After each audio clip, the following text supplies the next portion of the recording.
Est-ce que vous êtes déjà réveillé d'un rêve un peu chelou en vous demandant « Mais en fait, qu'est-ce que mon cerveau a essayé de me dire ?» Eh bien, vous n'êtes pas seul. En fait, nos rêves, c'est un petit peu comme des fenêtres sur notre santé mentale. Ils vont refléter nos émotions, nos traumatismes, parfois même nos addictions. Dans cette vidéo, justement, on va plonger dans le lien fascinant entre la santé mentale et les rêves. Pourquoi on rêve de nos problèmes alors qu'on n'y pense plus du tout de la journée? Est-ce que la dépression influence ce qu'on vit dans nos rêves?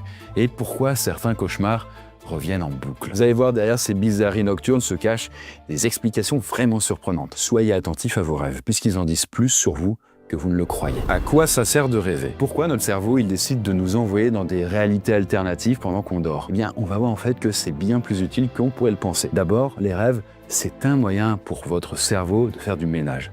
Pendant la journée, on accumule plein de trucs, le travail, les amis, du coup les emmerdes et compagnie. Et la nuit, notre cerveau, c'est le moment pour lui de trier, quoi. Et donc, en fait, les rêves participent à ce grand tri. Ils vont vous aider à organiser vos souvenirs et à décider ce qui est important. Par exemple, là, ne pas oublier que le lendemain, on a une réunion hyper importante à 8h et ce qui peut être jeté et oublié. Par exemple, tous les visages que vous avez croisés dans la rue et que vous reverrez jamais. Bref, les rêves, c'est bien plus qu'un film nocturne. En fait, ils vont jouer un rôle super important dans votre vie quotidienne. Et honnêtement, on est quand même loin d'avoir tout compris, très très loin de ça. La recherche, elle continue chaque année et peut-être qu'un jour, on va découvrir des fonctions encore plus dingues sur les rêves. Les addictions dans nos rêves. Alors bon, si les rêves, ça peut nous aider à mettre de l'ordre dans nos émotions, ils peuvent aussi nous aider à gérer des situations un peu plus difficiles. Par exemple, est-ce que vous saviez que les rêves peuvent en dire long sur notre rapport à l'alcool ou même aux drogues? Parce que même la nuit, notre cerveau, il va bosser sur nos addictions, mais pas comme on l'imagine. En fait, quand on est en plein sevrage, il peut être fréquent de rêver qu'on est en train de consommer, qu'on est en train de fumer une clope, qu'on boit un verre et compagnie. Et le plus drôle là-dedans, c'est qu'on rêve souvent plus de drogue quand on arrête d'en prendre plutôt que quand on en consomme réellement. Là, en fait, pourquoi? Et bien parce que notre cerveau, il va chercher à répondre à nos envies insatisfaites et dans nos rêves. Et donc au réveil, parfois on se sent un petit peu coupable, un peu gêné ou même un peu déçu d'avoir craqué. Mais rassurez-vous si ça vous est déjà arrivé, parce que ces rêves, ils sont pas négatifs. En fait, au contraire, c'est plutôt le signe que votre cerveau, il est en train de digérer le manque. Et bonne nouvelle, ce type de rêve-là, où vous êtes en train de consommer la drogue, il diminue avec le temps. On en fait de moins en moins, à mesure que l'envie s'estompe. Alors ça prend des mois évidemment, parce que c'est une addiction plus ou moins dure. Mais encore mieux, si dans vos rêves, vous voyez de la drogue ou de l'alcool, mais que vous refusez d'en consommer, bien là c'est carrément bon signe. Peut-être que votre cerveau et vous-même, votre esprit, il a réussi à passer un cap. Donc bon, bref, en tout cas si vous rêvez que vous fumez, que vous buvez ou que vous consommez, pas de panique. C'est juste votre cerveau qui s'occupe de faire le tri dans vos envies et qui vous aide à rester sur la bonne voie. Donc ces rêves, c'est pas un retour en arrière, mais c'est plutôt un signe de progrès. Donc moralité là-dedans, accrochez-vous. Parce que même si votre cerveau vous joue des tours, la nuit, il travaille pour vous. Le lien entre la dépression et les rêves. Alors vous savez, nos rêves sont des révélateurs de notre rapport aux autres, aux substances addictives, mais aussi notre rapport à nous-mêmes. Les rêves peuvent nous en apprendre beaucoup sur notre état émotionnel. C'est un petit peu un miroir grossissant, déformé de nous-mêmes, un peu comme quand vous êtes à la fête foraine, vous savez. Et par exemple, chez les personnes en dépression, leurs rêves reflètent souvent leur lutte intérieure, leur désarroi, leur abîme. C'est un peu poétique quand même. Et quand on est submergé par le désespoir, c'est un peu fort, mais bon. Ou alors qu'on a une perte d'envie, qu'on a un sentiment d'impuissance, donc assez typique quand on est en dépression, eh bien ces émotions, elles s'invitent aussi dans vos rêves. Elles vont pas rester juste à la surface, non. Le rêve est un prolongement de nous-mêmes. Et donc, résultat, vous allez avoir des songes qui sont sombres, qui sont violents ou malheureux. Et même si vous passez une simple journée de mauvaise humeur, vous n'êtes pas du tout dépressif, ça peut vous aider à plonger dans des rêves qui sont remplis de contenu négatif. En fait, nos rêves, c'est un petit peu comme un baromètre de notre bien-être mental. Et chez les personnes dépressives, ce baromètre, il est très bas, du coup, voilà, pas ouf, j'avoue. Et ce baromètre, il tire souvent la sonnette d'alarme. On est l'équivalent du thermomètre. Quand la température est trop basse, on peut commencer à avoir froid. Et donc là, ce serait l'équivalent d'être en dépression. Et du coup, les gens en dépression, justement, ils font en moyenne 2 fois plus de cauchemars qu'une personne qui n'est pas dépressive. Et ça, c'est pas tout.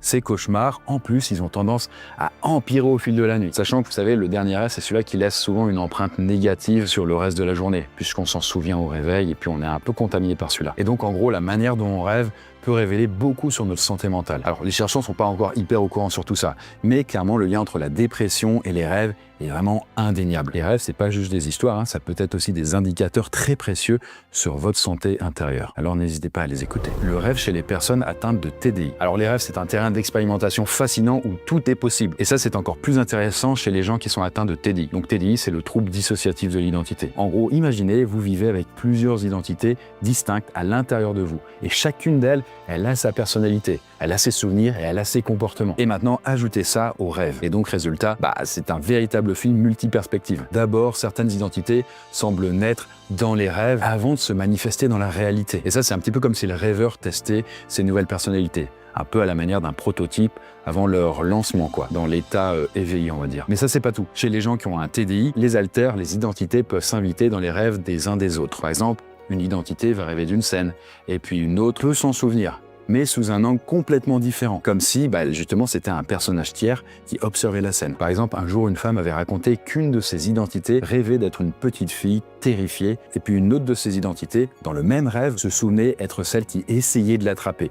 Vraiment, il y avait le bourreau et la victime en même temps. D'ailleurs, côté neurosciences, les scanners montrent que les cerveaux des gens qui ont un TDI ne présentent assez étonnamment aucune anomalie physique. Leur cerveau est tout à fait normal, Donc il n'y a pas vraiment d'anomalie physique, mais plus une sorte d'équilibre psychologique différent, On ne sait pas exactement ce qui se passe dedans. Et donc là, chaque rêve est une sorte de pièce de puzzle qui va aider à mieux saisir les subtilités, on va dire, du TDI et de la dissociation. Faire le même rêve souvent, ça vient d'où? Alors est-ce que vous aussi, vous avez des rêves qui vous reviennent souvent? Parfois ça peut être un seul rêve qui revient plusieurs fois, mais ça peut être aussi un thème ou même un rêve qui se poursuit d'une nuit à l'autre, comme dans une série. Ce qui est assez ouf, et hélas, moi, du coup, j'ai jamais eu vraiment ce luxe-là, alors très rarement, mais je connais des gens, effectivement, où toutes les nuits, ils refont le même rêve, ou alors d'autres, toutes les nuits, ils reprennent le rêve qui était en train de se passer. Et donc, ils étaient en train de vivre vraiment une vie parallèle. C'est assez dingue. Souvent, c'est souvent en plus le cas, c'est des rêves qui sont pas très agréables, qui sont plutôt stressants. Parce qu'en tout cas, sur le plan scientifique, on estime que les rêves récurrents, ils sont souvent liés à des émotions ou alors à des situations non résolues dans la vie quotidienne. Par exemple, une dispute que vous avez eue avec votre copain ou votre copine, du coup, vous allez le ressasser, déjà quand vous êtes éveillé, mais encore plus en rêve. Ou alors, il y a quelqu'un qui vous a mal parlé dans la rue.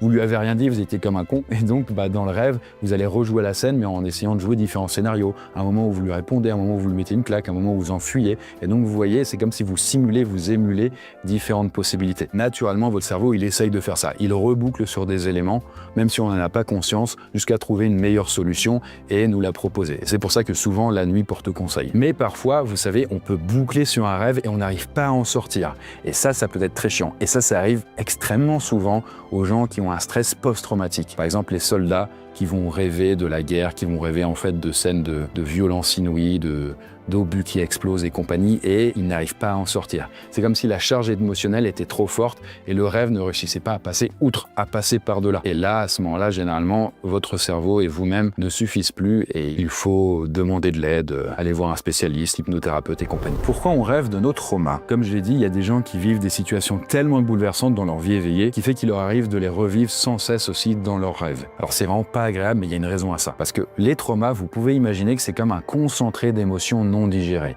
Quelque chose de brut. Et donc là, le cerveau les rejoue encore et encore, mais de façon un peu floue, parfois hyper réaliste, parfois pas du tout, parce qu'il va chercher à comprendre, à désensibiliser ou à classer l'information. Le problème, le petit souci c'est que ça peut virer au cauchemar répétitif. Et là, c'est épuisant. Sauf que bonne nouvelle, comme je le disais juste avant, ça se soigne. Et il y a différentes thérapies comme l'hypnose, ou même il y a l'accompagnement psychologique, ou également le rêve lucide si vous êtes capable de le maîtriser. Donc si vous connaissez cette situation, sachez que votre cerveau ne veut pas vous torturer. Il essaie juste d'aller mieux, à sa manière. Mais il n'y arrive pas, il est coincé. Donc il a besoin d'une petite pichenette pour l'aider. Le trouble cauchemardesque, quand rêver nous fait du mal. Bon, faut être honnête, se réveiller à 4 h du matin à cause d'un cauchemar, c'est chiant. Surtout quand ça arrive toutes les nuits. Et ça, c'est pas juste flippant, c'est épuisant sur le long terme. Notre nuit est plus fragmentée, déstructurée, on dort moins bien, on a un sommeil moins profond. Et du coup, quand ces mauvais rêves deviennent une habitude, quand ils vont vous hanter nuit après nuit, au point de vous effrayer rien qu'à l'idée de dormir, d'aller vous coucher, là, on appelle ça un trouble cauchemardesque.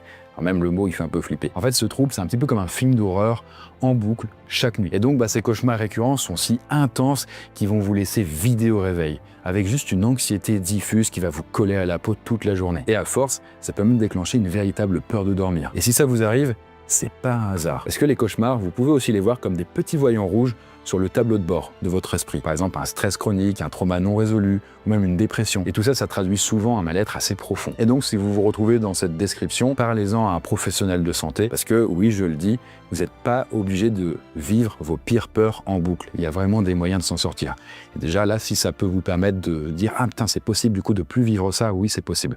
Il faut trouver la bonne personne, et quand on la trouve, après, on peut faire des miracles. Faire un rêve si réel qu'il influence notre journée. Alors, est-ce que vous connaissez ce sentiment bizarre où vous vous réveillez et vous avez vécu un truc hyper intense dans votre rêve? Mais si intense que vous dites « Mais putain, mais si je l'ai rêvé ou je l'ai vécu ?» Ça peut être une dispute avec un proche, ou alors vous avez vécu un crush, ou alors un truc hyper triste, ou alors totalement flippant, comme la perte de votre animal, ou alors quelqu'un qui vous a poursuivi. Et vous ne pouvez pas vous empêcher d'y repenser toute la journée, comme si c'était vraiment arrivé, et vous dites « Mais putain, mais qu'est-ce que c'était ?» Eh bien ça, c'est totalement normal. En fait, notre cerveau, pendant le sommeil, il mélange les émotions, les souvenirs, les angoisses, quoi. Et au réveil, notre esprit fait pas très bien la différence entre ce qui est réel de ce qui est imaginé. Et d'ailleurs, il faut que je vous le dise, mais il n'y a pas de différence fondamentale entre les deux. Quand vous rêvez de quelque chose, les émotions que vous vivez dans votre rêve, la joie intense, la tristesse, la colère, l'amour, ce sont des vraies émotions. C'est pas genre une émotion diluée ou diffuse, non, non. C'est vraiment la même intensité que ce que vous pouvez vivre dans votre vie. La seule chose qui change, c'est que